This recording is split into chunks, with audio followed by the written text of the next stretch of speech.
Hello everybody, welcome back to the channel. My name is Rob and today we are going to be painting the new Skitarii models for the Horus Heresy. I have been really excited about the release of these, and I was kindly sent a box by Crusader Games, who are sponsoring this video today, so make sure that you check out Crusader Games for all your Horus Heresy purchases and paints, etc, etc. So big thank you to those guys. But I've been working frantically and hard on these guys for the past week. I've done the kind of like Skitarii leader and the Vulkite as well, and those videos are coming in various places, including Patreon, but the Vulkite video will be going up on YouTube.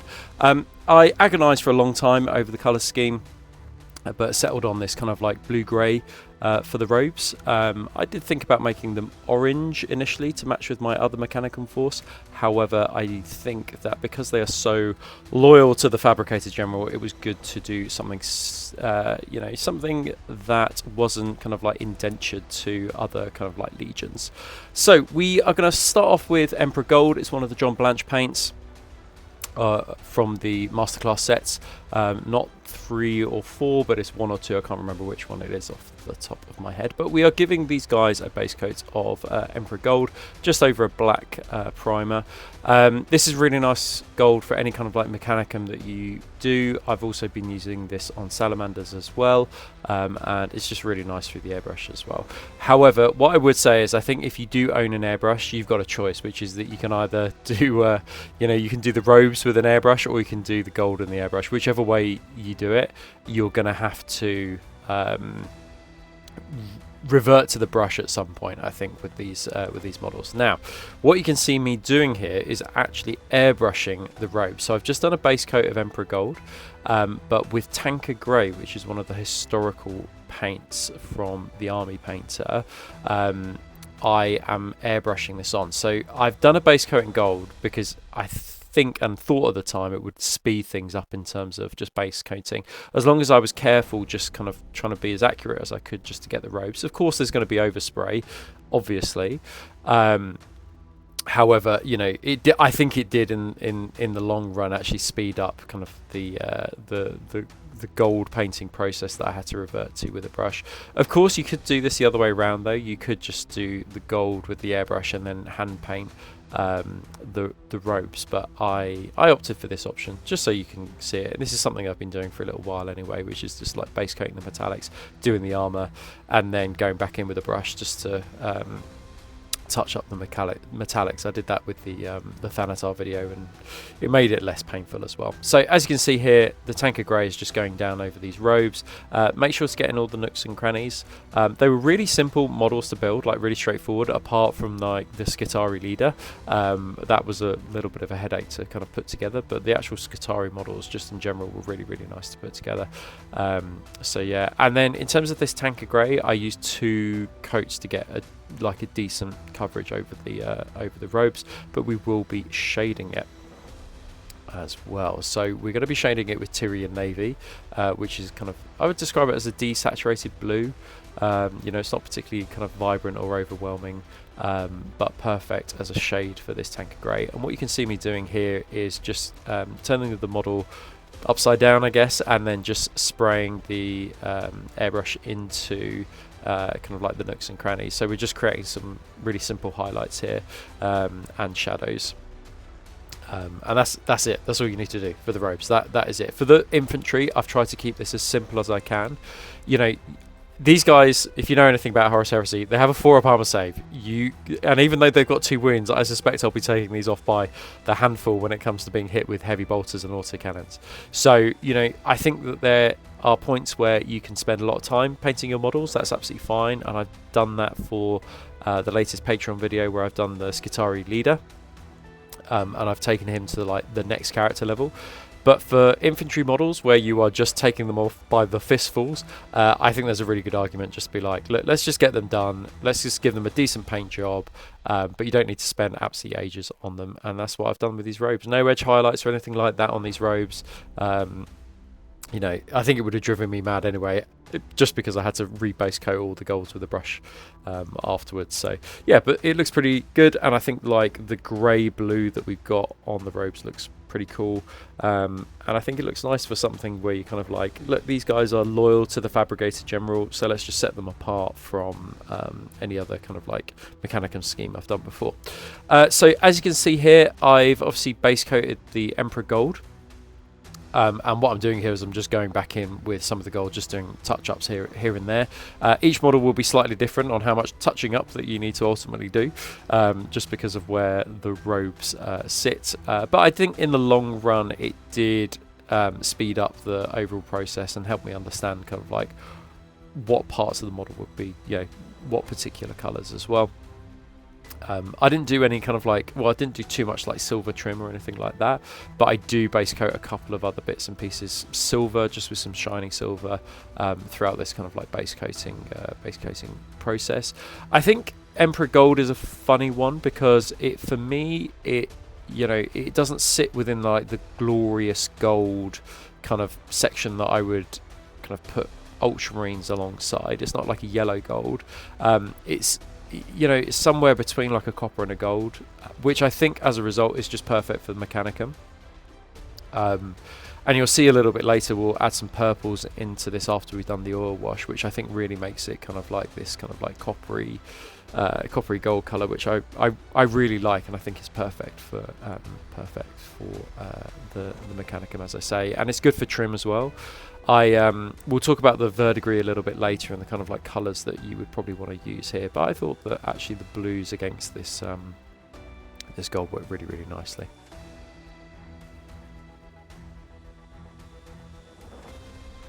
There's a fair few cables here and there on this model as well, but I do think it's important that you pick out a few details in silver, as you can see here. I've just done the bayonet in silver, the chainmail in silver, a few parts on the helmet like the spike and the rim around it. Not too much, but just to make sure that you feel like it's all separate and all distinct, I guess is the thing I would say.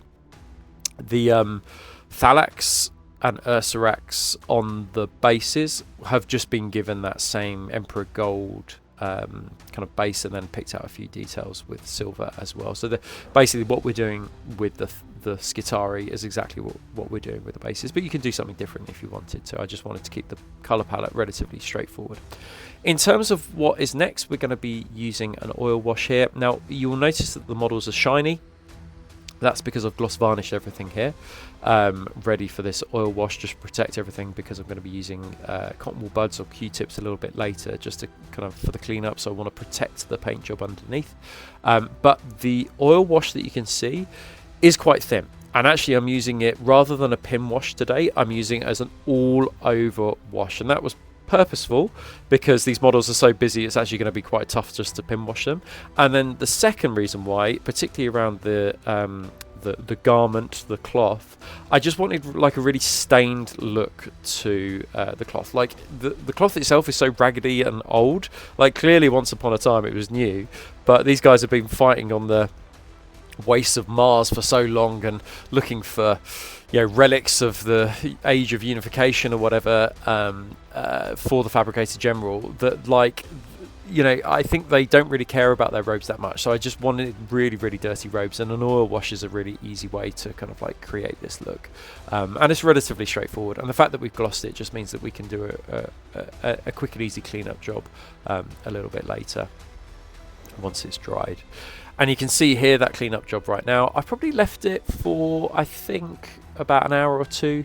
Maybe had some lunch, came back and did it. And then what you can see me doing here is just cleaning up with a clean cotton wool bud. That I didn't even wet this with white spirit. Actually, I'm just cleaning away any excess, particularly focusing on the robes, but leaving some kind of like splatters and some dirt and some dust and some muck behind as well. So the cleanup job doesn't need to be too neat and tidy at this point.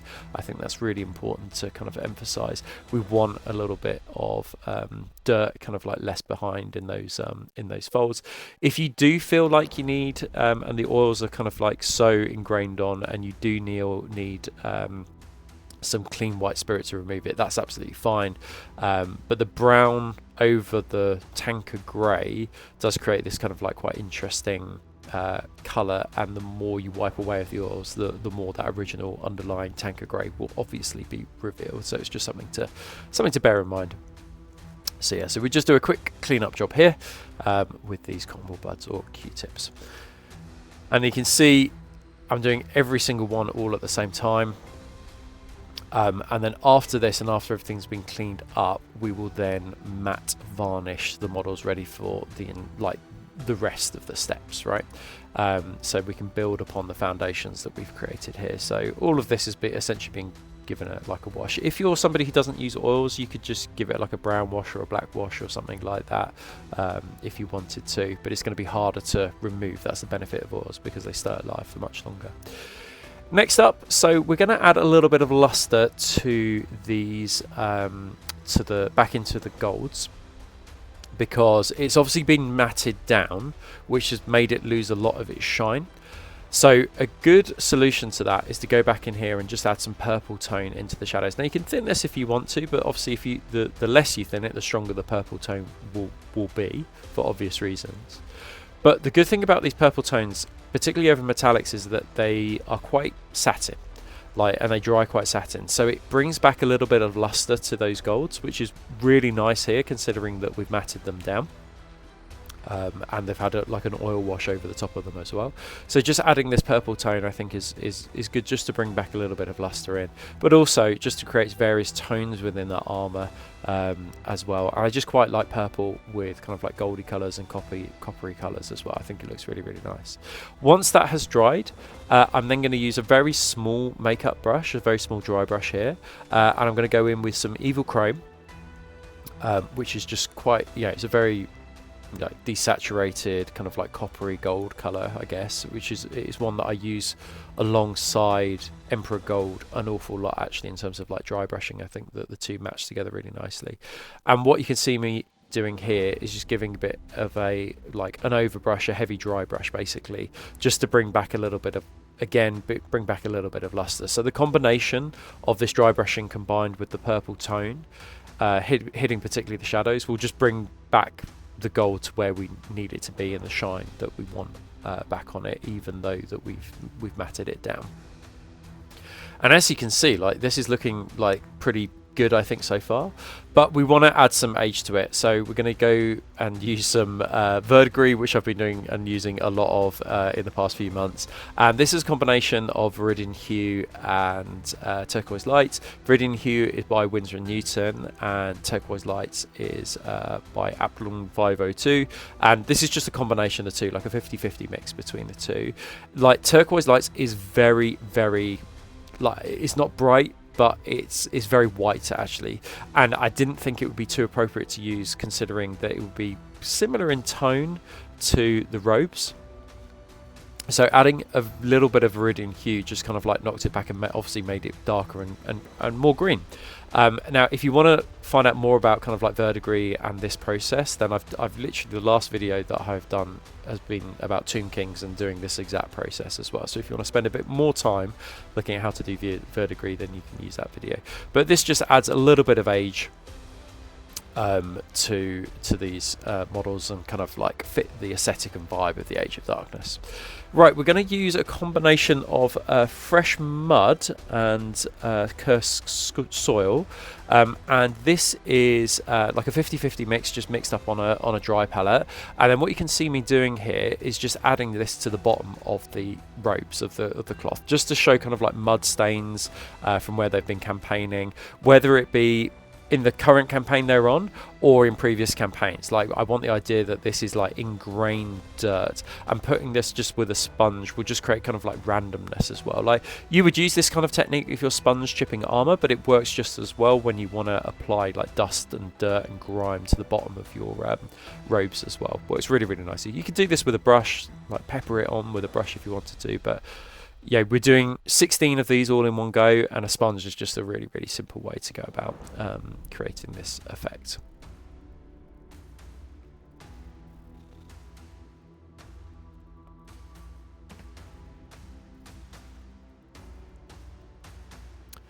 Right, next up we're going to do this kind of like Vulkite glow, and we're going to do it really, really simply. Again, we're doing 16 models all in one go. So like, this isn't like I'm creating one model for Instagram where the OSL has to be absolutely amazing. Like, this just needs to be really straightforward, and it needs to be able to be replicated on any future Skitarii models that I do as well. And we're just going to start off by doing Diabolic Plum on any parts that you want to be purple. The Vulkite glow is like the most obvious, and this kind of like coil here is the most obvious. And then we're going to use a combination of purple fluor and pink fluor by AK Interactive, and they are liquid pigments. And I've created a 2 parts pink to 1 part purple mix here. And then I'm just going to apply this over the Vulkite coil. And that's it. Like, that's literally all you need to do.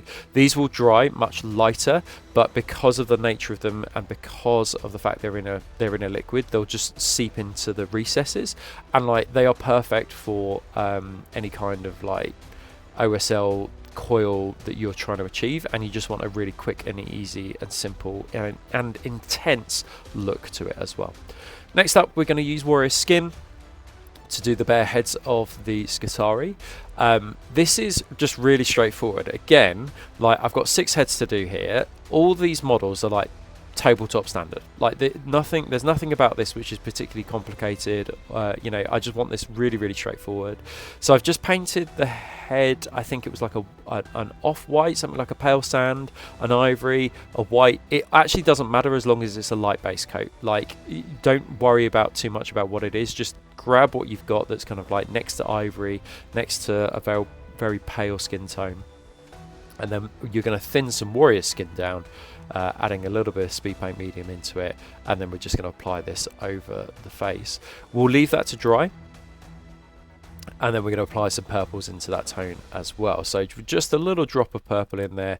Again, we'll add a little bit of speed paint medium just to thin it right down, and then we can apply this over the face. This could go all over the head if you want to, but really, like, we're focusing around the front of the head, the nose, the eyes, you know, around the sides of the head, the back of the head. Not necessarily on top of the head, but if you go mad with it, that's absolutely fine. Like, it's a really simple skin tone recipe. This works great for the kinds of models that these are.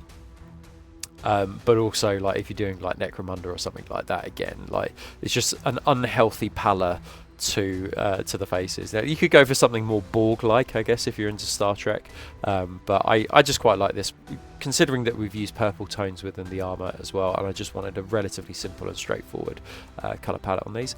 And here you go. This is it. This is the models all done and dusted. I based them with some texture paint, and then I've used some liquid pigments on the bases. Nothing that you guys haven't seen in any previous videos that I've done before. And these are all done, all finished, and really straightforward, really easy. No edge highlighting, dry brushing, a little bit of airbrush, you know, work, lots of like weathering, you know, various enamels being used, oils, you know, verdigris. And again, this is, I say this a lot in my videos, this unit is greater than the sum of its parts. Like, together it looks really cool, but actually individually, like, they're straightforward models, you know, done pretty quickly and pretty easily as well. So hopefully that's been useful for you guys, and hopefully you've enjoyed it and given you a little bit of inspiration for your own Skitarii models. And I just want to say a massive thank you, just to close out this video, a massive thank you to Crusader Games for providing the models for this video, which is absolutely awesome. Like, I'm hoping to work with them a lot more in the future, so make sure you go check those guys out. I'll have all their information in the description down below. And again, a massive thank you to the armypainter for supporting me and helping to make these videos. And a huge, massive thank you, hugs and kisses to my patrons as well, who have helped me over the course of the past year keep on the lights, pay my mortgage, and help me to create more videos as well. So big thank you to you guys. And if you are interested in signing up to the Patreon, then make sure you check out the links down below. But hopefully this video has been useful for you guys, and I shall see you guys on the next one.